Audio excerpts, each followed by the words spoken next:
Over the past few years, violent clashes between police and African Americans have sparked protests in various cities, including Charlotte, Ferguson, and Baltimore. At this point, they are also not releasing the name of the suspect or the victims in this case. They say it is an ongoing investigation. When there's bad weather, there is an enclosed cabin. So that means if there's storms or anything like that, cops can still patrol the lake. Take a look behind me. This is Shiloh Point Road. You can see a lot of the emergency vehicles just clearing the scene. This road has been blocked for the past 3 hours. He'll meet for the first time with U.S. President Donald Trump in the White House. He'll have quite a bit of things to discuss. It's only a 20-minute conversation between the two leaders. When the rains came down in December, a lot of the water here rose up and flooded the bridge, making it impossible for traffic to get across. We now know the name of that officer, E.C. Reyes, a 17-year veteran with CMPD who admits to nodding off for about 10 minutes because he had a migraine while on the job. Over the past 85 weeks, thousands of volunteers have collected trash and removed debris from the Versova Creek. We have learned the identity of the victims, and police do tell us that the suspected shooter, 29-year-old Reginald Mercer, was on the sex offender registry. Now, what they did tell me, however, is that they are getting treatment around the clock right here behind me at this facility in an isolated part of the hospital. You can still see the skid marks, this light here sitting on the median strip, and today people came together creating this makeshift memorial to honor fallen officer Jeff Green.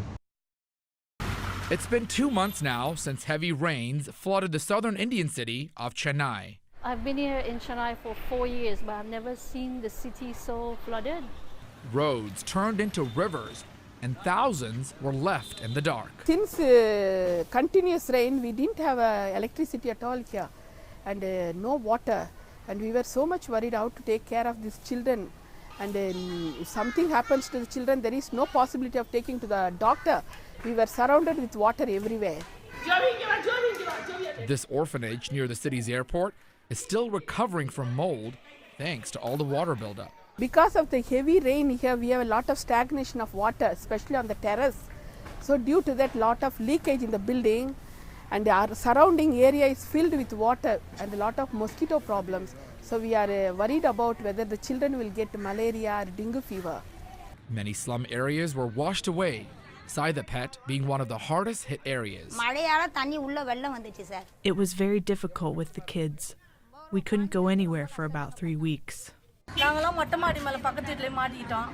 The water was as high as those buildings. We went to the terrace, and then about 12 families stayed together during the floods. This is the Saidapet Bridge in Chennai, full of traffic on a busy afternoon with buses, auto rickshaws, and motorbikes. Now, when the rains came down in December, a lot of the water here rose up and flooded the bridge, making it impossible for traffic to get across. Now, in that process, it also damaged many of the slum homes here. A few months down the road, they are still rebuilding a lot of those homes that were lost. You couldn't walk here. There was water until my knees, and we had major water issues. Lots of people lost their livelihood. They lost their, like there's this one farmer who has 12 goats, so he lost 10 of it. And then one lady who is half paralyzed, she lost her house. During this time, Hindus, Muslims, Christians, Sikhs, and all the religion, people from different religions, they all came together. For the first time, I have seen that Muslims have been lodged in Hindu temples, and they've been taken care of by the Hindu priests. And the Hindus were in the mosques, and Christians were in the Gurudwaras. So people were not bothered about whether you're a Hindu or a Muslim. It was just human to human. You can go now. Those who had access to electricity used social media to find help and give help. Social media helped us in a bigger way. We sourced about 5 tons of biryani from Hyderabad to Chennai when there was absolutely no connectivity to Chennai. The airports were closed. We sent out a tweet to Indigo to sort of help us out to fly in. If not for Twitter, if not for people on Facebook, I do not think that we'll be able to source food for 20,000 people. A city usually famished for water, now back on its feet after one of the worst floods in its history. Archith Seshadri, CNN, Chennai, India. Barbara, that's right. It's been a tough day for those who knew Sergeant Jeff Green in Monroe. And tonight we hear from some of the places that Green frequented there and how the community is coming together to honor this fallen hero. These two spots in Monroe, Hilltop Diner and the Lost Parrot, share something in common. It's where Sergeant Jeff Green would usually unwind. Just some of the fellow officers actually came up here because, of course, Jeff liked to hang out up here, so they all thought that it would be good and a very good memorial or tribute to Jeff to come up here. Wendell Helms and his wife Cindy have ordered bracelets to keep Jeff's memory alive. Jeff was here probably about 4 times a week. Even if I was in the kitchen doing some work in the kitchen or cooking, I always knew it when I heard Jeff's laugh. It was at this intersection off Highway 74 and Sutherland Avenue where the accident happened yesterday morning. You can still see the skid marks, this light here sitting on the median strip, and today people came together creating this makeshift memorial to honor fallen officer Jeff Green. It's been hard. You know, we woke up this morning and thought this has to be a bad dream, and it wasn't.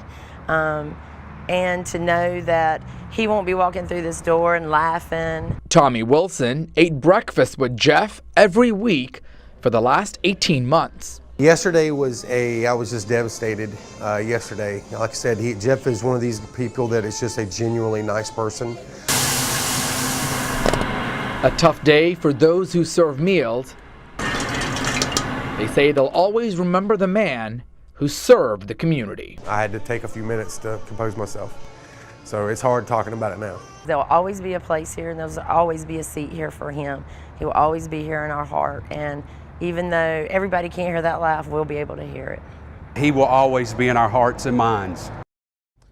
Police officers from our area will bike to Washington, D.C. next May as part of National Police Week to honor fallen officers, including Deputy Green, where his name will be inscribed into a memorial wall. Now, if you'd like to help the Green family, there is a GoFundMe page set up. We posted that on our website, myfoxcarolinas.com. Reporting live in the newsroom, Archith Seshadri, MyFox Carolinas. Over the past few months, we've seen the protests in Ferguson, in New York, and all the race-related tensions escalate between our youth and police officers. Now, over the next few months, cops, local barbers, as well as young members of the African-American community will start having open dialogues to prevent something like that from happening here right at home. The buzz at most barbershops will soon change. When I came up with the idea and brought it to the association, I had no clue that it was going to be big. I just knew that it was necessary. So basically, I was just trying to give back to my community, and it kind of just grew legs, and it took off. Sean Corbett with the North Carolina Local Barbershop Association plans to give young African-American men more than just a haircut. He wants to motivate and mentor them about their futures. Yeah, I mean, it starts to hit home eventually. Like, it really just starts to hit home. And so what happened was the local barber association, we decided, you know, as barbershops, we're the pillar of the community. So we decided to partner up with the local law enforcement and just decide to do something. Our barber schools and our barber shops, we see a lot of youth come through our shops. And this is a way that we can get information to our youth, get them connected with the community, but at the same time connect them with our police. The conversations will focus on race relations, how to avoid situations from getting out of hand.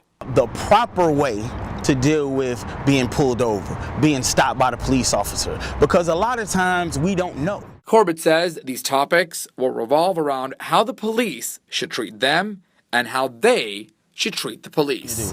If we can get someone to understand the proper way to deal with law enforcement, and when they're in a situation and instead of acting out of fear, they act out of know-how, and we can save a life, we did our job. The first town hall meeting will be this Sunday at the Greenville Recreation Center. It'll continue once a month at various parts of the community to strengthen those relations. And what's interesting is they'll be getting youth from the respective communities. Reporting live in the newsroom tonight, Archith Seshadri, MyFox Carolinas. Yeah, thanks to some people's Facebook posts, this group, Second Helping, has now got a second chance themselves. Now, they give a second chance to women who've been in jail get back on their feet, and they're hoping that more people walk through their doors so they can help these women. Griselda Cruz is preparing a typical Southern meal. What I wanted to do, I couldn't do it because of my criminal record. But things weren't always picture perfect for this head cook. I did 15 months in Central here downtown. Got out and I said, I want to change my life. Cruz spent time in jail for conspiracy charges. Everybody thinks because you've gone to jail, you did something horrible, but we all have a story behind, Cruz got a second chance at Second Helping, a local nonprofit that helps women who've spent time in jail. It's not just a job opportunity, it's more than that. It's the relationship we have with each other. We know we can go to each other because we've been through the same situation. No, it's not done. And Second Helping also got its second chance today. When we opened back in August, we thought it was going to be busier than it was. We weren't getting enough customers, and it just became a struggle making just payroll. I was in here yesterday and almost in tears because I kind of thought that this dream that we had was kind of just, that maybe it was time to let go of it. We have no money, we have no customers, and she said it's going to be okay. And today I just looked at it and it was like, it's going to be okay. On a typical day, Second Helping brings in about $50 during the lunch rush.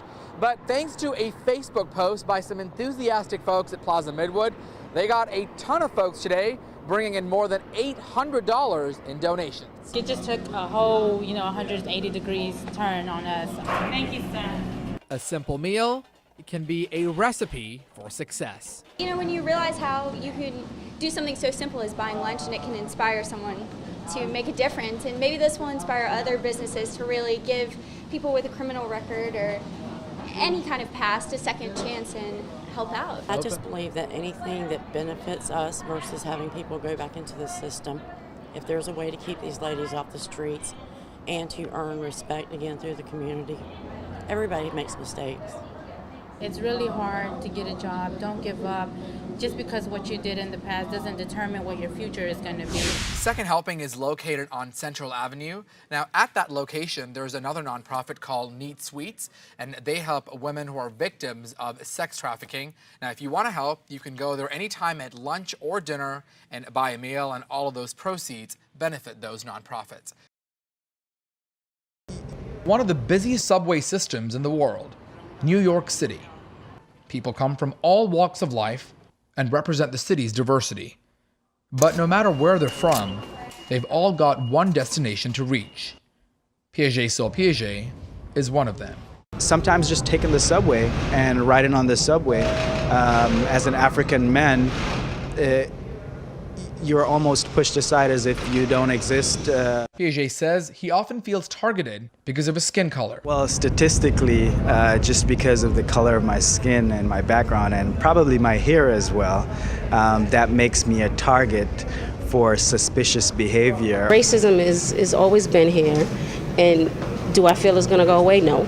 Reiner Scott says more communication is needed between cops and citizens to reduce tensions. In regards to being pulled over, even on the streets, we get pulled over more than any other race. I don't feel protected by the police, and I certainly am concerned when I have interactions with the police because I know that I may be at a disadvantage. Many people say racism still exists today in the United States, but just in a different form. I know that the police will more likely stop me as opposed to a European American.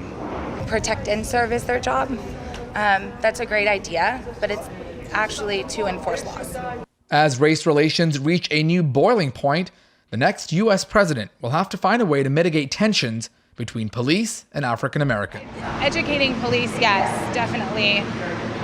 But also educating people on peaceful protest, because there's always going to be those people that you can educate them until they're blue in the face and they're just racist. My skin color and your skin color does not determine the person that I am or the person that you are. This is Harlem, a predominantly African-American neighborhood in New York. Over the past few years, violent clashes between police and African-Americans have sparked protests in various cities, including Charlotte, Ferguson, and Baltimore. Many people we spoke to say it's a case of history repeating itself. The only difference is now there's a camera to prove it. Reporting in New York, Archith Seshadri, WION.